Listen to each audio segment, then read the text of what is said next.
Yeah, so David Levy's book is called Love and Sex with Robots. And he was sort of the first to bring it to the public consciousness, although it had been around for a while. There were people looking into this for many years.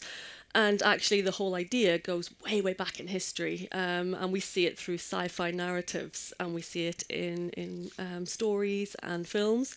This idea of trying to create the perfect artificial lover. And a few years ago, no one was really taking this seriously at all. So when I would go to workshops and conferences to talk about it, people said that's not a real subject. I would like to convince you in the next 10 minutes that it actually is. There are a lot of issues. So we're living increasingly in a world of machines, and we have robots around us already all the time, domestic robots, surgical robots. We have robot companions. And in fact, the EU has a flagship program called Companion Robots for Citizens. So we see them being used in hospitals and care homes. We also have AI, and as we know, it's seamlessly integrating into our lives.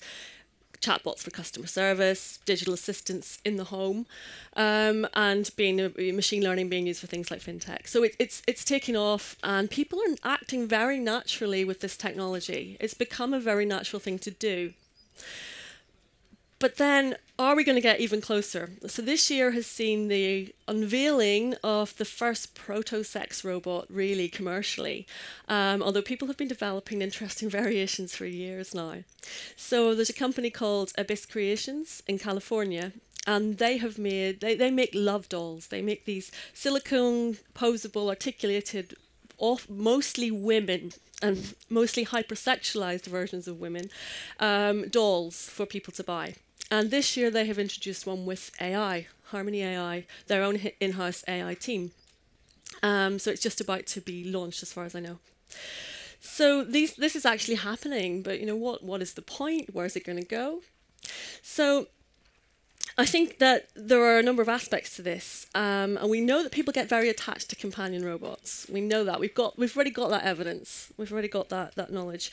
And the reason I got very interested in it from an AI and HCI point of view is that it maps quite nicely onto the goals of AI. So, you know, if you think about an AI agent, it tends to have a goal of some sort. And the goal of humans is to replicate, whether we like it or not. Deeply embedded in our DNA is this urge to reproduce. So that maps quite nicely.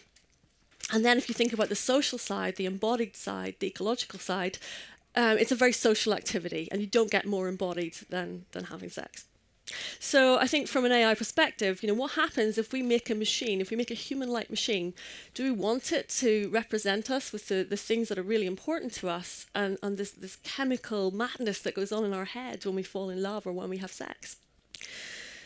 So, as I said, the basic version at the moment are these dolls, and I think that's really problematic, actually. For starters, it's sexist. It's objectifying women. It's just, they're not convincingly human. We have a massive problem with the uncanny valley, which says that the closer something looks to human, the more we are repulsed by it until it reaches indistinguishable from human. And I don't think that we are going to get indistinguishable from human robots at any point in the near future. And I think it'll be a long way if that ever happens. And of course, it's similar with the consciousness argument. The AI community is split over whether we will ever have sentient machines. I sit on the fence a bit. I think we could have conscious machines, but we won't recognize that consciousness because it won't be human-like. And we might not necessarily recognize emergent consciousness at all. So for me, the idea of the sex robot falls under a branch of known as sex technology, and you're maybe familiar with it. So we have things like the hardware side, which are the sex toys, the software side, things like hookup apps that allow people to arrange sex or intimacy, or dating apps, and also the content like VR porn, for example. And these are massive money spinners. The industry is currently estimated at around $30 billion globally at the moment, expected to increase dramatically. So I think that what we are looking at in terms of sex robots is something that extends that sex technology into a more embodied form. Now, there are some ramifications about this. So ethically, what happens if someone sort of breaks social taboos or legal regulations, such as what happens if they make a child sex robot, for example. This is often used as an argument against their development.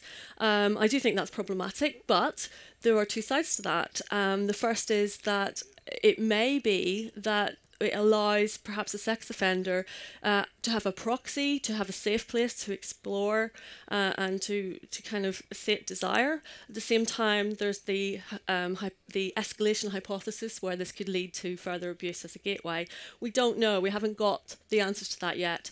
We do know that virtual reality has been used to treat sex offenders in the past, and in University of Montreal, they tried a test where they put rehabilitated sex offenders into a virtual environment where they could measure arousal in a very safe and controlled way to see whether or not they were likely to reoffend. So it may be that there are therapeutic uses. I think also that health-wise, we know that sex is associated with a really wide range of well-being measures. There are people who want to have sex and who are unable to. So if we're able to help them do that, then I think that's a really good thing. And already there are sex tech products that allow people to do that. So perhaps this is a therapeutic tool for people who are lonely or for people who are physiologically or psychologically unable to have sex. And it's not just the sex, it's the intimacy as well. But believe me, dealing with trying to get machines to love you is a whole other thing. That's really, really difficult. But it's something we should think about, because how human does a machine need to be in order for us to feel attached? We know already that people get attached to inanimate objects, and we know that if machines have human-like features, we're more likely to feel an affinity with them. So where exactly on the scale do we need, does it fall? My big concern around all of this is data. We know that data is a very valuable commodity, and there have been recently, in the past few months, some issues around smart sex toys that have been either a data breach or hacked. So there was the Wie Liebe, which was a smart vibrator that measured, every minute was sending data back on frequency of use, on vibration patterns, and also on temperature of the device. And we know that manufacturers need to gather information to make a better product, but in this case, the company was linking it to the email address registered by the user and was not anonymizing it. They had a massive out-of-court settlement. There was also another one of a smart vibrator with a camera and a video camera, and the video stream was hacked when you were in close proximity. Now, there are people fighting this. There are white hat hackers who work to expose flaws in smart sex toys. But we know that data and privacy is a big issue, and especially around sensitive data like that. So I think there are lots of benefits if we move down this path of people becoming physically intimate with machines as well as emotionally dependent on machines. But I think there are some negatives too. And so I think it's something that we need to move cautiously on.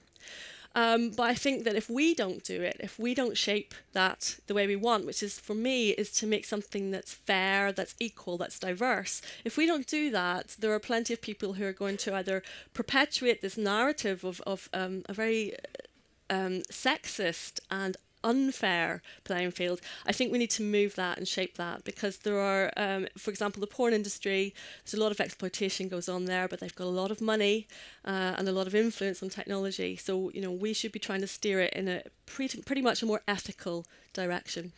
Thank you.